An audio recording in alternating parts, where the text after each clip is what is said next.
My sister stole my husband. My mother took her side. And the night I walked out of the house I'd picked the paint colors for, I had $18 to my name and a golden retriever who didn't understand why we were leaving. I rented a broken-down storefront in a neighborhood nobody wanted, bought used weights off Facebook Marketplace, and built something neither of them could ever touch. This is how that happened. It started with burnt garlic. I know how that sounds, like the setup to a joke or a metaphor some writer would lean on too hard. But it wasn't a metaphor. It was a Tuesday night in September, and I'd gotten distracted scrolling through my phone, and the skillet went too hot, and the whole kitchen smelled like something had died. I was scraping the charred bits into the trash when I heard Ethan's keys in the lock. He was 40 minutes late. He hadn't texted. I didn't think anything of it. 8 years of marriage will do that to you. You stop reading the signs because you've convinced yourself there aren't any signs left to read. I heard his boots hit the floor by the mat, the briefcase drop by the stairs, and then he was in the kitchen, pulling out a chair like he was about to tell me the dishwasher was broken again. "Claire," he said. I turned around. He wasn't looking at me. His tie was loose, his sleeves rolled up, and his hands were folded on the table the way people fold them when they've been practicing something in the car. "What's wrong?" I asked. He took a breath. "The long kind. The measured kind. I can't keep lying to myself." The cloth I was holding slipped out of my hand and hit the floor. I didn't pick it up. Some part of me already knew what was coming. Some part of me had known for months and just refused to say it out loud. "There's someone else," he said. "And it's not a thing. It's..." I gripped the edge of the counter behind me. "Who?" He looked at me. His eyes were red, and I remember thinking absurdly that he'd been crying in the car, that he was the victim here. "Maya."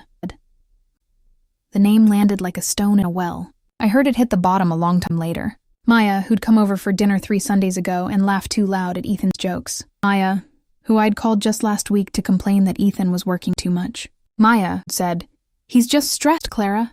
Give him..." "How long?" I said. My voice didn't sound like my own. 6 months. Maybe 7. 6 months. Maybe 7. Since the weekend she'd stayed with us while I was out picking up his dry cleaning. Since the night they'd stood together in this kitchen while I was in the living room watching football with Father. I thought about the garlic. About the burnt pan. About the dinner I'd spent an hour making that nobody going to eat. I thought about the savings account we'd been building for a house. The one with a yard for Milo and a room for the kids we'd made. I thought about how I'd stopped working 3 years ago. Ethan said, "You don't need to. This." And I thought, "This? Okay. Have it." "Then have her," I said. Ethan blinked. "What?" "You heard me. If she's the one you want, then have her. I'm not going to fight you for a man who's been sleeping with my sister for 6 months and me." I turned and walked up the stairs. I heard his scrape back. Heard him call my name. I didn't stop. I grabbed the old from the one with the PCU Boulder logo from my track days, and jeans and sweatshirts and the photo of me at 5K. I didn't take the wedding. Photo, Milo at the bedroom door, thumping softly, confused by the energy in the house. I knelt on his head. His fur was warm. He licked my wrist. "You're coming with me," I told him. I grabbed my wallet, my phone, my laptop bag. Back downstairs. Ethan was standing in the kitchen with his hand on the back of the chair like I pulled him up. I walked toward the front door. "Clara, where are you?"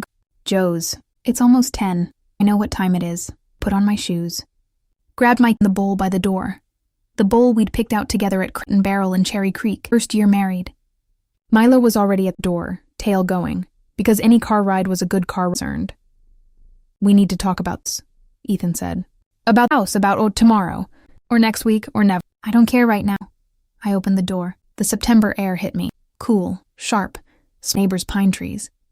I stepped through it with Milo and looked back. The SUV first try. I pulled out of the driveway, past the mail with both our names on it, past the house and the paint colors for, past the life I'd built brick by brick, and headling. Milo had his head out the window, ears flappy as anything. I reached and scratched behind his ears. My hand was shaking. I was headed to Joe's when my phone buzzed. A text from my mother. I picked and read it. "Your sister called me. She said you overreacted and left the house. We need to talk about this as a family. Don't do something you'll regret." I stared at the screen. The light turned green. Behind me, a car honked. I put the phone down, pressed the gas, and kept driving. Too short for my legs. Slept there for 3 nights. Curled up on the rug beside me.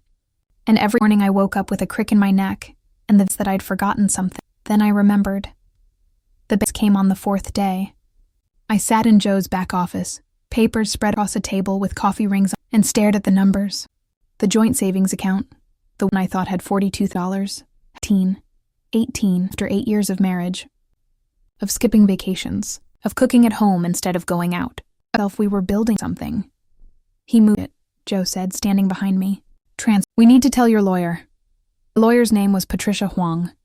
She had zero patience for sentimentality, and a framed photo of her daughter's soccer team on her desk. When I told her about the she didn't look surprised. Men like husband always the money first, she said. We'll find it. But in the meantime, what's your plan? You need income. You need stable housing. Live on a friend's couch forever. I didn't have a plan. I had $18, a golden retriever, and a certification that had expired 2 years ago because I'd never renewed it. I had a degree in exercise science from C. Boulder that I hadn't used in 3 years. I had hands that knew how to coach a deadlift, know how to ask for help. I was driving to Trisha's office when I saw it. A small storefront on Larimer Street, part of Rhino that hadn't been gented yet. The window was papered over. A sign in the door. Former yoga studio. Need 200 SQFT held over. Sat in the building SUV. The sign. 1,200 square feet. Enough for a small training floor. A couple of racks. A stretch area. Not a gym, not really, but something. I thought about who'd told me I didn't need to work. About my mother, who told me to be the bigger person. About who was sleeping in my bed and wearing my apron. I thought about $18, and I thought if I built something they couldn't take. I called the number on the sign. A man answered on the third ring. Hi, I said. I'm calling about the space on Larimer Street, former yoga studio. I'd like to see it. He told me the rent was $1,200 a month. First and last security. $3,600 to get in the door. I had $18 in my account, and $14,000 in savings. The money Ethan hadn't gotten to yet. It was insane. It was the most insane thing I'd ever considered. I told him I'd take it. The space was raw. Concrete floors, exposed brick, one bathroom that smelled like old mop water, and a ceiling so high I could almost hear my college track coach yelling at me from the rafters. The landlord was a guy named Frank, in a Broncos cap, who chewed tobacco and told me the last tenant had skipped town owing 3 months' rent. $1,200 a month, he said, spitting into a soda bottle. First and last plus security. $3,600 to get in the door. I did the math. $14,000 in savings. $3,600 for the lease. That left $10,000 for equipment, insurance, marketing, and eating while I built the business. It was insane. It was the most insane thing I'd ever done. I signed the lease anyway. Joe thought I was having a breakdown. Patricia thought I was crazy but admired the initiative. Ethan would laugh when he found out. And he would find out. Because everything in Littleton was connected by 6 degrees of suburban gossip. I didn't care.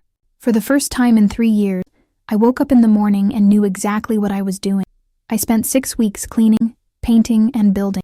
I found a squat rack on Facebook Marketplace for $400.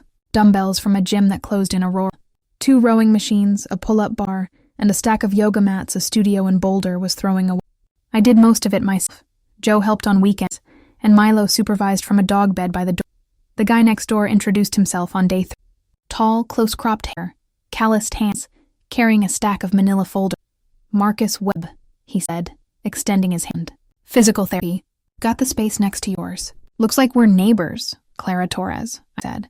Opening it. Small one. Personal training mostly. Nice. Strength focus? Yeah. Women's strength. But anyone who wants to train seriously. Nodded. Good.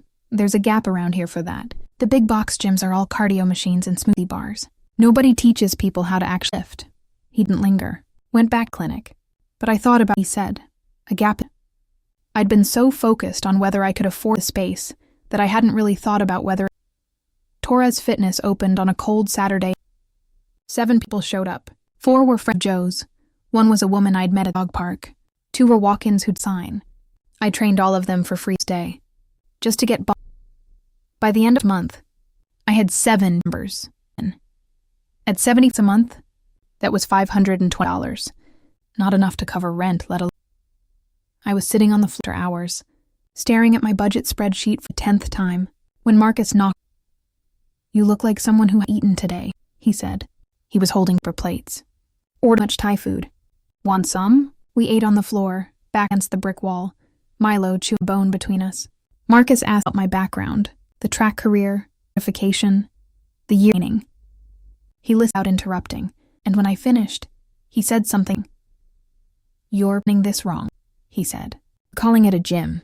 But what you're actually building is a community. Women don't join gyms because they want to lift weights. They join because they want to feel strong in their bodies without being judged. Lean into that.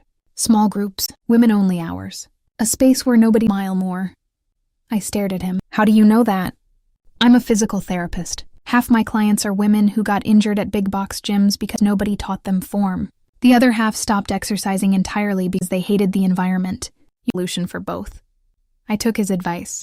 Restructured the memberships. Small group training, 4 women per session, focus and progression. Added women-only hours on weekday mornings. Started post videos on Instagram, not of me posing, but of my clients lifting, of their progress, of the community forming. Membership started going slow faster. It was a Tuesday in mid-November when Maya showed up. I knew it before I turned around. The perfume, too sweet, the click of heels on concrete. Ethan was behind her, holding the door like a gentleman. Clara. My voice was bright, performative. We were in the neighborhood, out your little gym. How cute is this? I wiped my hands on my sweatpants. The 4 women in the session had watching. We're in the class, I said. Oh, we won't stay. I just wanted to see. She looked around, taking in the used equipment. The exposed brick was asleep by the door. Her smile tightened. It's very cozy. Ethan was by the squat rack, inspecting a used car. You paid for yourself? My voice was calm. The class gone silent. Excuse me? I said, get out. This is my place of business. Not a member. You're not. And leave. Maya's hand went to her chest. Clara, no need to be. Now, they left. Miles clicked angrily on the Ethan's thing. The door closed. For a moment, nobody moved. Then one of the clients, Tasha, 3 weeks, said, was that your ex? Yeah, I said. And his girlfriend. Also my sir. Tasha nodded. Well, you're better than they are, the class laughed. I laughed too, surprised by the sound of it.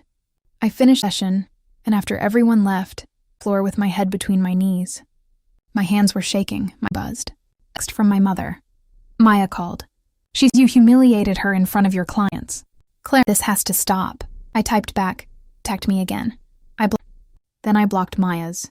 Then I sat there listening to Milo snore, feeling the weight of what I'd done. Mother, the woman who'd raised me. Always been there even when she was wrong. It was the loneliest I'd ever felt. So somehow the most free. 3 days later, Tasha posted a photo on Instagram. It was her mid-deadlift, face determined, bar loaded with weight she'd never lift. The caption was long, about hating her body for years, about joining Torres Fitness on a whim, about how I'd taught her it wasn't about how you looked, but what you could do. The put 200 likes, then 1,000, then 5,000. By the end of the week, my box was full of women asking about memberships. I was sitting at the screen. Marcus knocked. Busy? He asked. I looked up at him. At the gym growing around me. At the life building from nothing. Never, I said. Come in. By February, Torres Fitness had 42 members. I hired my first part-time trainer, a woman named Denise who'd been a client for 2 months and had a certification I'd helped her study for. The gym was busy enough that I could barely keep up with my own sessions. And for the first time, I let myself think, this might actually work. Then the building's property manager sent an email. The building had been sold. New owner was a development company that wanted to convert the entire block into luxury lofts. My lease had a 6-month termination clause. I had until August to find a new space. I read the email 3 times, then called Marcus. Yeah, got the same thing, he said. My lease is up in August too. I've been looking at spaces, but nothing's right. Rent's gone up 30% in this neighborhood in the last year. I sat down heavily. The gym was finally making enough to cover rent and my basic living expenses. Moving meant a new deposit, new build-out, new everything. I didn't have the money. I was still staring at the email when Patricia called. Good news and bad news, she said. Good news, we found the missing money. Ethan transferred $24,000 from your joint savings into a separate account in his name only, starting in April. That's dissipation of marital assets. Bad news, he's also claiming he should get custody of my stomach dropped. The dog. Pets are property in Colorado. He's arguing that since you're living on a friend's couch. I'm not living on a couch anymore. He knows. He's been asking around. Says you can't provide a stable home for them.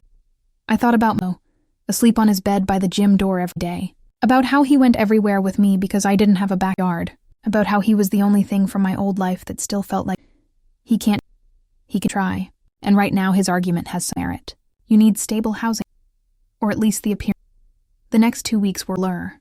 I met with the developer, a smooth guy in a tailored suit. We're happy to help you. There's a lovely space in, and I had to stop myself.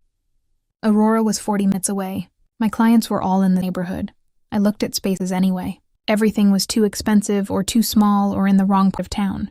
I found one place, a former auto body shop with high ceilings, but the rent was $28 a month, more than double what. Meanwhile, Ethan, he sent an email to all our mutual friends, the dinner party couples, the people at work, saying I was going through a difficult time and hoping everyone would be understanding. It looked kind. It was designed to make people think I was stable. Joe was furious. He's painting you as the crazy ex-wife. That's textbook, I know. So fight back. How? You got more money, more friends, more everything. I've got a gym about to lose its lease and a dog my ex-husband. Joe sent her coffee. More than that. You've got 42 women who'd show up to court with you. You've got a lawyer who's good at her job. You've got me. You've got Marcus, who looks at you hung the moon, even if you're I opened to deny it, then closed it. About Marcus, in the mornings, the way he'd stayed late to help assemble the new rack, the way he listened when I talked about the gym like it was a thing. That's not, business neighbor said. You are. That night I stayed late. I was going through financials again, trying numbers work, when there was a knock. Marcus holding 2 beers. Your light on, he said. Figured you were either or panicking. Either way, beer helps. We sat on the floor, our usual spot. I told him everything. The lease, email campaign, Milo, the missing money. Then it wouldn't add up. Marcus listened.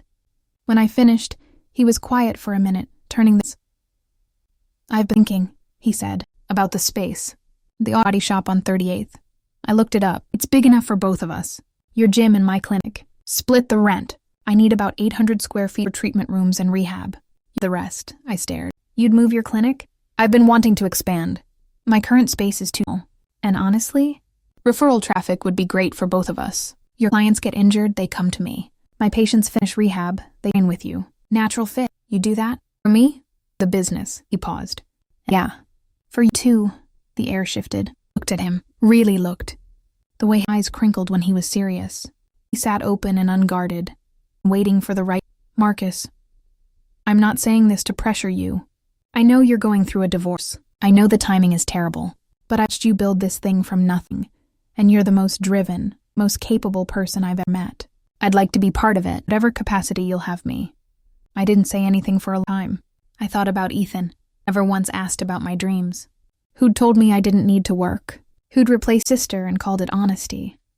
I thought about then, sitting on my gym floor, offering to build some with me. Okay, I said. Let's look at this together. Marcus smiled, small but his eyes. Tomorrow? Tomorrow. He left, and I sat there, beer warming in my hand. For the first time in weeks, I felt something other than panic, actually pull this off. Then my phone buzzed. A court notification. Ethan's lawyer had filed a motion for temporary possession of the home, and of. I read it 3 times. Ethan was claiming I'd abandoned the marital residence, and Milo was accustomed to the home and yard, and would in my current living situation. I called Trisha. He can't do this. Milo sleeps at the gym with me. He's happier than he's ever been. I know, but we need to respond. This is going to get me. I looked around the gym, the racks, the walls I'd painted myself. Life I was building. I'm ready for ugly, I said. The mediation session was in a conference room downtown, floor-to-ceiling windows looking out at the mountains. Ethan sat across from me in a suit that looked too expensive, his lawyer beside him. Patricia sat next to me, pen hovering over a legal pad. The mediator was a woman named Lorraine with silver hair and 0 patience. She started with the house. Ethan wanted to keep it. I wanted to sell. We went back and forth 20 minutes before Patricia laid the cards on the table. My client has evidence that Mr. Bennett dissipated approximately $24,000 in joint marital assets by transferring funds into a personal account without her knowledge, Patricia said, sliding bank records across the table. Additionally, we've discovered Mr. Bennett received a $45,000 annual bonus in March of last year, also not disclosed during initial financial disclosure. Ethan's face went red. His lawyer leaned over and whispered something. That's not relevant, Ethan sputtered. That bonus was for my performance. It's my money, Mr. Bennett, Lorraine said. Bonuses earned during the marriage are marital property in Colorado. If you failed to disclose it, that's a problem. The mediation lasted 3 hours.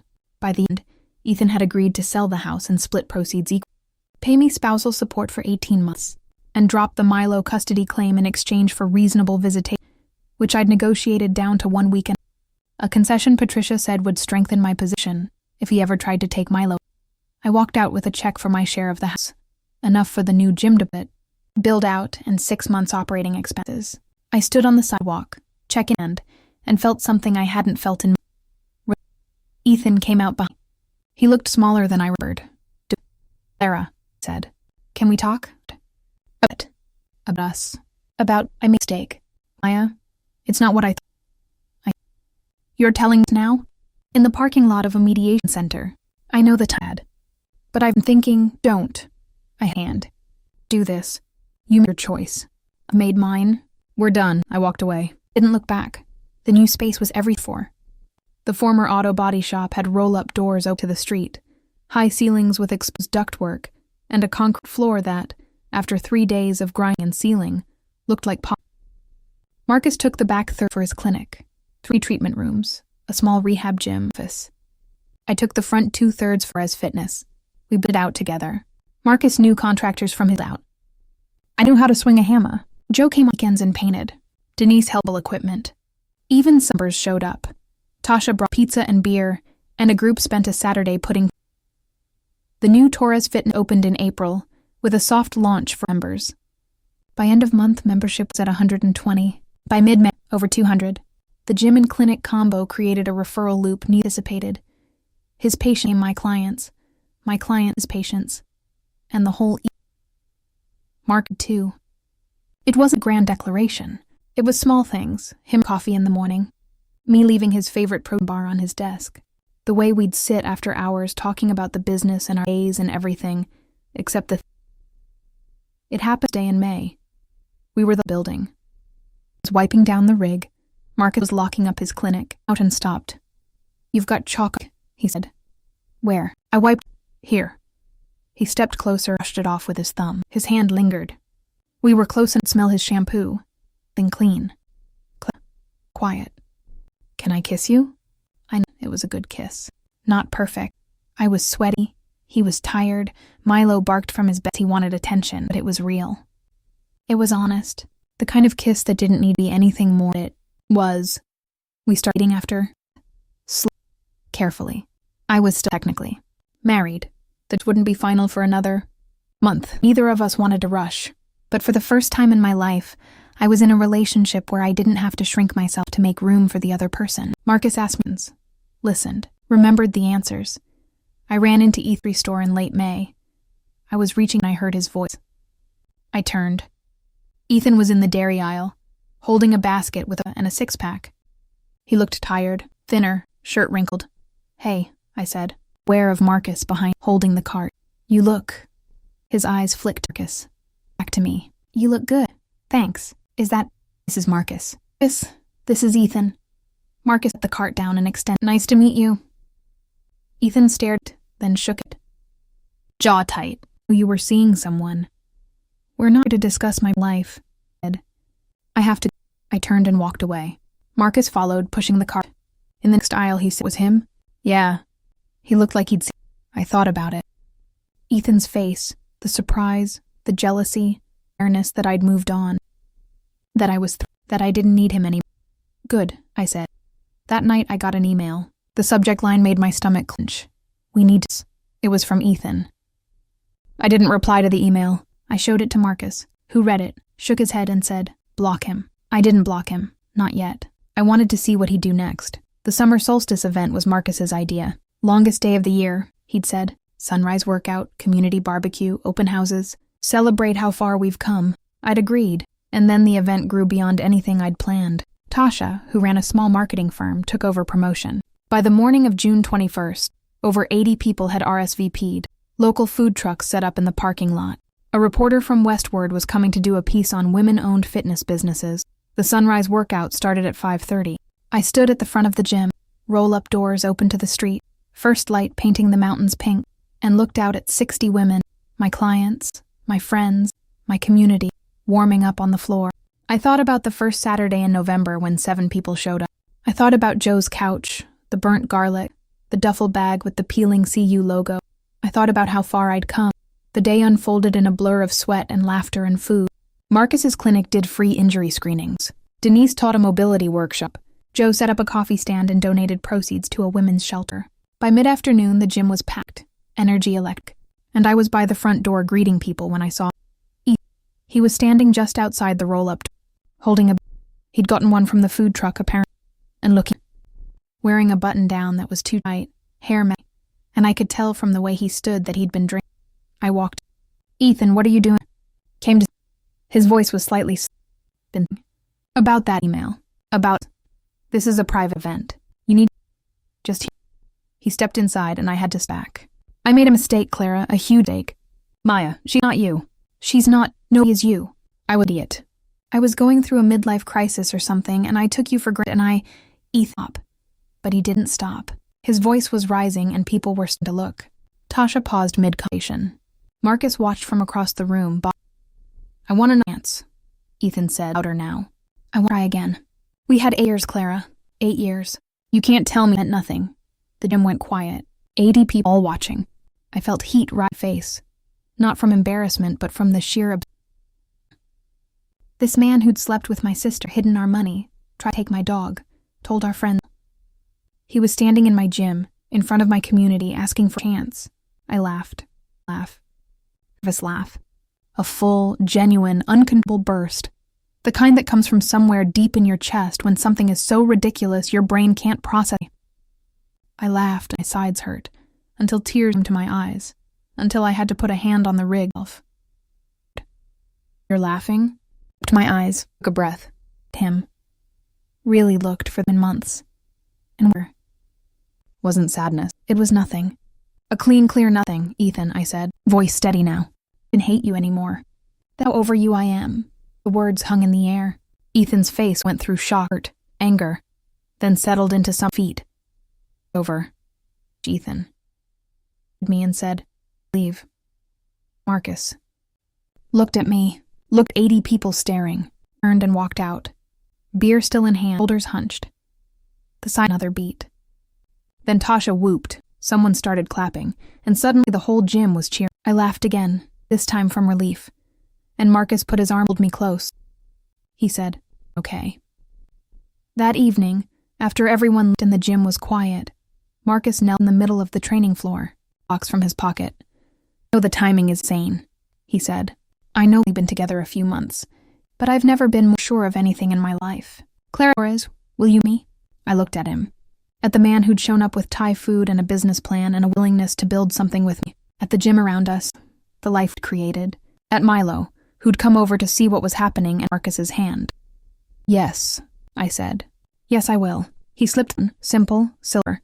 A small stone, and we kissed on the floor of the gym, surrounded by weights and chalk and the sweat and possibility. Later, my phone buzzed. Number. Hey, Clara, it's Maya. I know you probably don't want to hear from me, but I need to see you. I need to apologize. I stared at the message. Thought about the last 9 months. The kitchen, the burnt garlic, the duffel bag, the gymbers, the woman I'd become. I showed it to Marcus. What do you want? He asked. I thought about it. I want to hear what she has to say.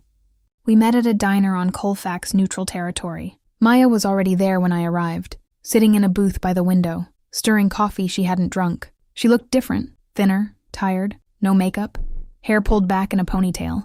The girl who'd posted Instagram photos in my apron was gone. Thanks for coming, she said. I slid into the booth across from her. I'm not promising anything. I know. She took a breath. Ethan and I broke up. In April, I left him. I didn't react. I'd figured as much.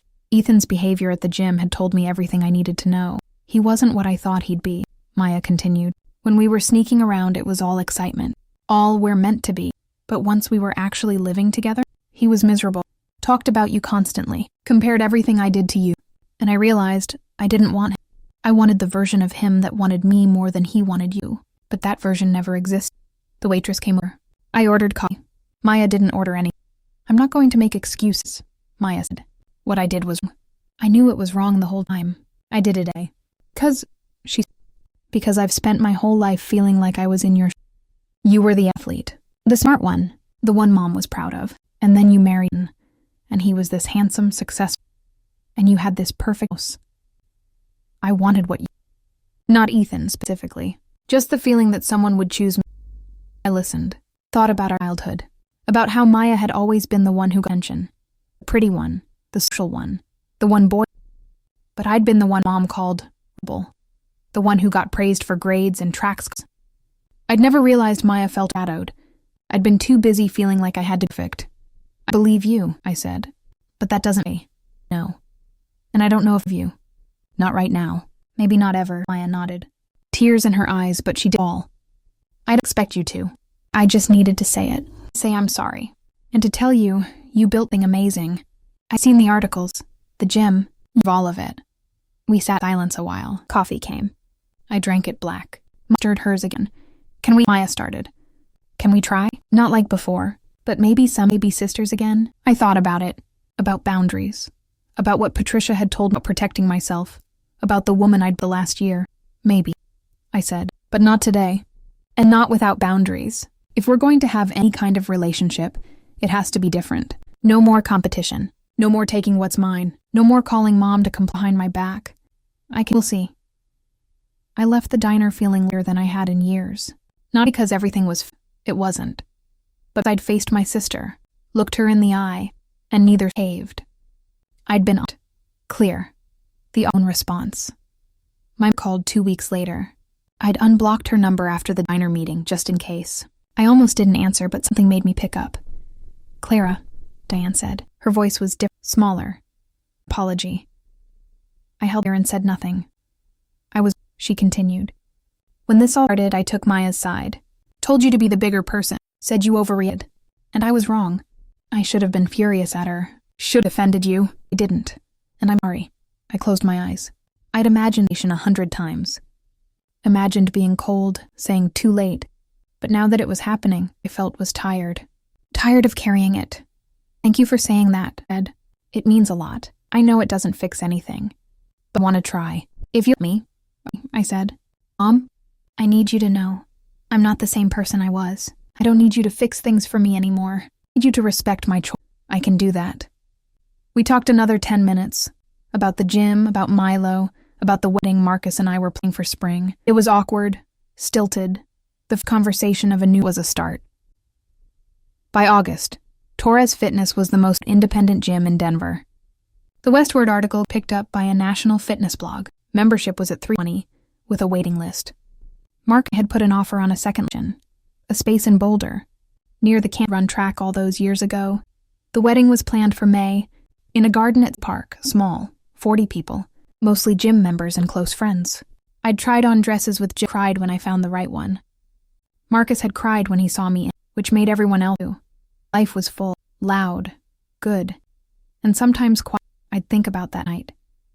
The burnt garlic, the duffel bag, the $18. Then I'd been, standing in the kitchen, thinking her life was... She had no idea what was coming. I was sitting in my office one evening going through payroll when Marcus came in with 2 glasses of wine. Penny for your thoughts, he said, handing me one. I took a sip. I was thinking about that night. The night Ethan told me. I was standing in the kitchen and the garlic was burnt, and I thought my life was over. And now, I looked around the office. The framed Westward article on the wall, the photo of gym members on my desk, Milo asleep in his bed by the door. I looked at Marcus, leaning against the doorframe with his wine, the ring on my finger catching the light. Now I think it was the best thing that ever happened to me, I said. Not because he did it. He was still an asshole. But because it forced me to stop waiting for someone else to give me permission to live my life. Marcus smiled. You never needed permission. I know that now. I thought about Ethan sometimes. Not often. Usually when something reminded me. A song on the radio. A street we used to drive down. The memory of that night at the gym when he'd stood in front of 80 people and asked for another chance. I'd laughed then, and I still laughed when I thought about it. Not at him, exactly, but at the absurdity of it. The man who'd left me for my sister standing in my successful gym, begging me to take him back while my fiance watched. It was fun. It was sad. It was over. Milo lifted his head, thumped his tail, and put it back down. Outside, the Denver summer hummed. Crickets, distant traffic, the sound of the city settling in for the night. I thought about the $18. About how I'd sat in Joe's back office staring at a bank statement that said I had less money than I'd spent on coffee the month before. About the broken-down storefront on Lair, the used weight, the nights I'd gone to bed hungry because I couldn't afford both groceries and gas. I thought about my mother's text that first, "Don't do something you'll regret," and how I'd almost turned the card, almost gone back to a house where I'd been shrinking for years, telling myself I thought about sitting in that chair, admitting she'd spent her whole life competing with a shadow she'd built herself, about how forgiveness wasn't a single but a series of small choices, to answer them, to let someone back in, but not all. I thought about Thai food on a gym floor, about chalk cheek, about a man who asked before he kissed me and meant it when he said he wanted to build something. I thought about the women who trained him, Tasha, who'd posted that first viral deadline, Denise, who'd gone from client to trainer, the woman who'd come in crying after her own divorce and now deadlifted more than her ex-husband could. They were the reason it worked.